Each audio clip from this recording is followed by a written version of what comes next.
majina anaitwa Sergeant Pius Rugano Timle. Majira ya saa 8 usiku tulipokea simu kutoka kwa station sergeant. Alitujulisha kwamba kuna tukio la moto maeneo haya ya Maseyu. Kweli tulifika maeneo haya mnamo saa 8 na dakika 57 tulikuta moto huu unawaka, lakini tulifanikiwa kuuzima moto huu pasipo shida yoyote. Kilichokuwa kinaungua ni tenki la mafuta pamoja na lori lilikuwa limebeba mbao.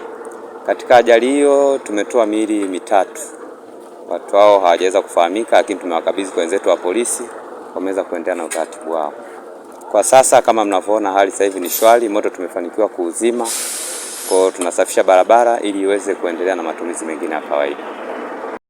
Jeshi la polisi mkoa wa Morogoro linafanya uchunguzi wa tukio la ajali ambalo limehusisha magari mawili ya kubeba mizigo yamegongana na kusababisha vifo.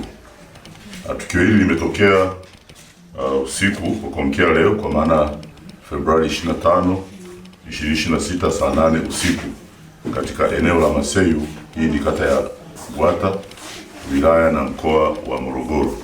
Haya magari mawili ambayo yalikuwa yamebeba shehena ya mbao na mafuta yalikuwa katika uelekeo tofauti katika barabara ya inatoka Morogoro kwenda Dar es Salaam au Dar es Salaam kuja Morogoro.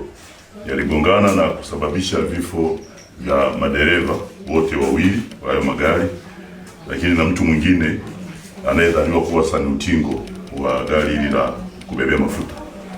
Awali gari la shehena ya mbao lilitokea mkoani Morogoro kwenda Dar es Salaam, ule uelekeo ule alikuwa linaendeshwa na dereva ambaye bado hatujaweza kumfahamu, na hata namba ya gari yenyewe bado hatujaweza kufahamu kwa sababu limeungua na kuteketea.